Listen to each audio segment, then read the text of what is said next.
Hello दोस्तों, इस video में आपके लिए लेकर आ चुके हैं विज्ञान के पेपर का पूरा रियल सॉल्यूशन। 1 से 2200 क्वेश्चन तक पूरा रियल सॉल्यूशन इस वीडियो में बताने वाले हैं, इसलिए वीडियो में अंत तक बने रहिए। चैनल को अभी तक जिन भाइयों ने सब्सक्राइब नहीं किया है, चैनल को सब्सक्राइब कर दे। जो आपका प्री बोर्ड एग्जाम चल रही है उसका 10वीं क्लास वालों का विज्ञान का रियल पेपर सॉल्यूशन इस वीडियो में बताने वाले हैं। तो आपके पहला क्वेश्चन का जो आंसर आएगा दोस्तों, वो आएगा हाइड्रोजन गैस से हमारा आयरन क्लोराइड का निर्माण होगा। दूसरे में जाएगा तन्यता। तीसरे में जो आपका सिनेप्स आ जाएगा आंसर। आप देख लीजिए सही विकल्प का है पहले प्रश्न क्रमांक पहले के उत्तर है ये सारे।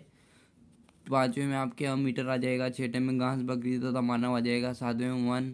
और जो आपका आठवां आता है उसमें 7 आ जाएगा। अब अगले हमारे रिक्त स्थान की ओर हम बढ़ते हैं आगे। अब हमारे दोस्तों दूसरा क्वेश्चन आता है रिक्त स्थानों का। तो पहले रिक्त स्थान में जो आपके उदासीन आ जाएगा। दूसरे में सुचालक। तीसरे में प्लेस्टेंडा। चौथे में गर्भाशयी। पाँचवें में परागकण। छठे में गिगर जोन मेंडल। और सातवें में समानुपाती। और आठवें में तंत्रिका तंत्र। अब हम अगले क्वेश्चन की ओर बढ़ते हैं। हमारे तीसरे क्वेश्चन जो सही जोड़ी का आता है, ये आपकी सही जोड़ी रही दोस्तों, कॉलम ए और कॉलम बी। इसके सामने उत्तर है दोस्तों, ये जैसे कि सबसे अधिक क्रियाशील धातु पोटेशियम है। सामान्य रक्त दाब 120 से 120/80 mmHg। और तीसरे में जो आपका पादप हार्मोन है साइटोकोनिक आएगा इसमें। और चौथे में शुक्राणु उत्पन्न नियंत्रण टेस्टोस्टेरोन। और तारों का टिमटिमाना वायुमंडलीय अपवर्तन। और छठा है लेंस क्षमता हाइड्रोक्साप्टर। और जरा दृष्टिता मतलब में इसमें आ जाएगा द्विफोक्सी लेंस। और आठवां आता है विद्युत विभवांतर, इसमें आ जाएगा वोल्ट आ जाएगा दोस्तों। ये आपके तीसरे का भी हो चुका है। हम अगले क्वेश्चन चौथे की ओर बढ़ते।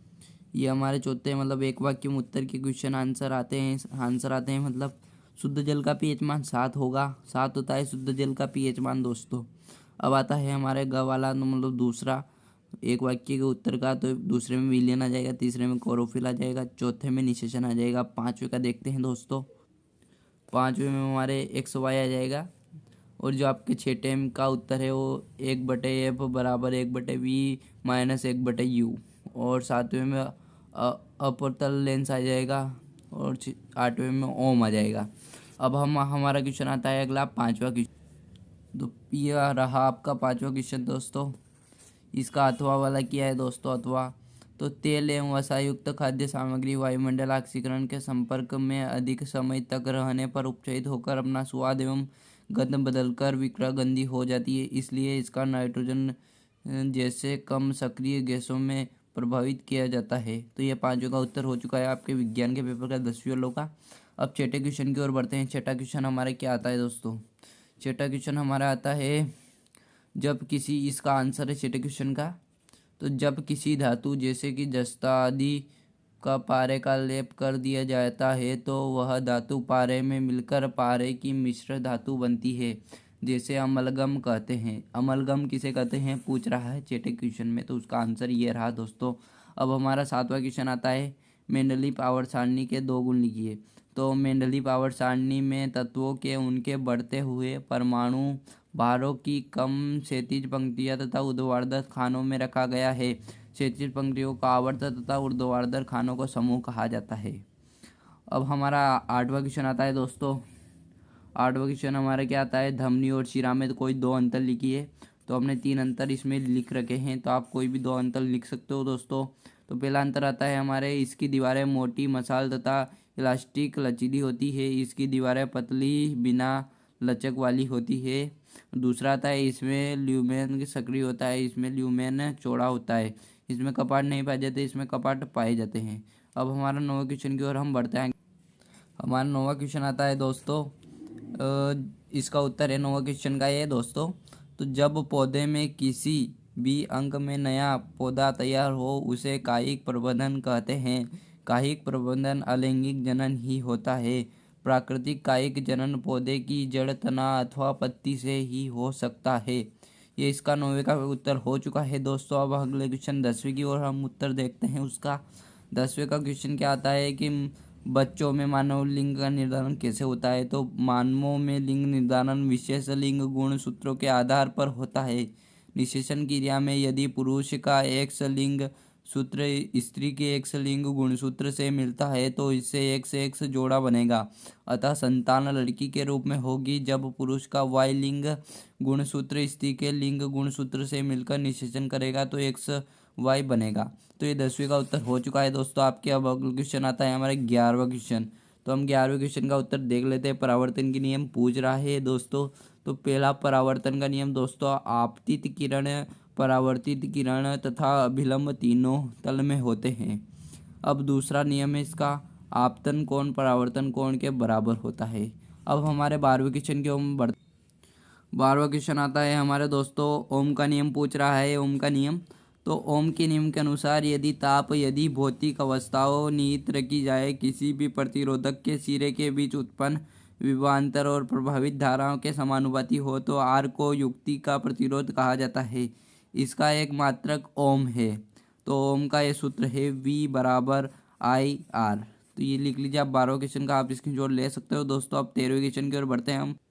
13वां क्वेश्चन हमारा आता है, इसका अथवा वाला किया है दोस्तों। अथवा वाला आप देख लीजिए, किसी भी पदार्थ में जब विद्युत धारा प्रवाहित की जाती है तो वह पदार्थ धारा के मार्ग में अवरोध उत्पन्न करता है। विद्युत धारा के मार्गों में पदार्थ उत्पन्न करने वाले अवरोध को प्रतिरोध कहते हैं। 13वां का उत्तर हो चुका है। 14 की ओर बढ़ते हैं दोस्तों। हमारा 14वां क्वेश्चन आता है, अजैविक घटक का परितंत्र के अजैविक घटक लिखी है। तो ये हमने लिख चुका है। अजैविक घटक परितंत्र के कार्बनिक पदार्थ तथा भौतिक वातावरण सभी अजैव प्रकार के घटक कहलाते हैं। उदाहरण, कार्बनिक पदार्थ कार्बोहाइड्रेट, वसा, प्रोटीन आदि। कार्बनिक पदार्थ हाइड्रोजन, ऑक्सीजन, नाइट्रोजन आदि। भौतिक वातावरण में प्रकाश, ताप आदि आ जाएगा। 15वें क्वेश्चन की ओर बढ़ते हैं। हेलो दोस्तों, हमारा क्वेश्चन आता है 15वां, संतुलित समीकरण। तो ये संतुलित कर रखी है दोस्तों, आप स्क्रीनशॉट ले सकते हैं। इसका संतुलित समीकरण का 15वां क्वेश्चन है, उसका आप स्क्रीनशॉट ले लीजिए दोस्तों, क्योंकि ये संतुलित कर रखी है हमने। जैसे कि अब हम बढ़ते हैं हमारे 16वें क्वेश्चन की ओर। 16वां क्वेश्चन हमारे आता है दोस्तों।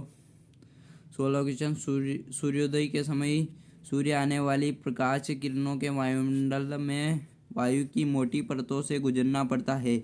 इससे प्रकाश का प्रकीर्णन अधिक होता है, लेकिन लाल रंग के प्रकाश का प्रकीर्णन नहीं हो पाता है। इसलिए हमारी आंखों में लाल रंग की प्रकाश की किरणें ही पहुंच पाती है। इसलिए सूर्योदय के समय सूर्य रक्तदाब प्रतीत होता है। तो ये 16वें का क्वेश्चन का आंसर हो चुका है दोस्तों। हम 17वें क्वेश्चन की ओर बढ़ते हैं। अब दोस्तों हमारे 17वां क्वेश्चन आता है। 17वां का अथवा वाला किया है, फ्लेमिंग के दाएं हाथ का नियम। तो हमने फेरेटिंग में विद्युत चुंबकीय प्रेरण नियम में देखा है कि कुंडली तथा चुंबक के आपस में गति करने से प्रेरित विद्युत वाहक बल उत्पन्न हो जाता है तथा विभव बल के कारण प्रेरित विद्युत धारा भी उत्पन्न हो जाती है। चुंबक प्रेरण के कारण उत्पन्न इस अपरित विद्युत धारा की दिशा का मान ज्ञात करने के लिए फ्लेमिंग का दायां हाथ का नियम प्रयोग किया जाता है। अब हमारा 18वां क्वेश्चन आता है, उसके देखता है। 18वें क्वेश्चन का आंसर है अथवा वाला किया दोस्तों। जीवाश्म ईंधन एक प्रकार का कई वर्षों से पहले बना प्राकृतिक ईंधन है। यह लगभग 65 करोड़ वर्ष पूर्व जीवों के जल का उच्च ताप में होता है। इसका प्रयोग वाहन चलाने, खाना पकाने, रोशनी करने आदि में किया जाता है। जीवाश्म ईंधन की हानियाँ, इसकी क्या क्या हानियाँ है यह भी बताना है दोस्तों। तो हम बताते हैं, जीवाश्म ऊर्जा का अनवकरणीय स्रोत है जो कि सीमित है।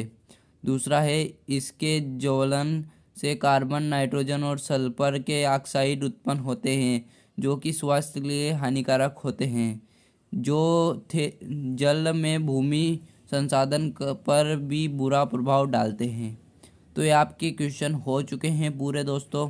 अब 19वां और 20वां 21वां क्वेश्चन बच रहा है आपके, तो अगले वीडियो में आपको अपलोड करवा दूंगा, इसलिए चैनल को सब्सक्राइब करना ना भूले। हमने आपको इतना सॉल्यूशन प्रोवाइड करा दिया है दोस्तों, तो यार चैनल को सब्सक्राइब करना ना भूले, आपके लिए इतनी मेहनत से सॉल्यूशन लाए।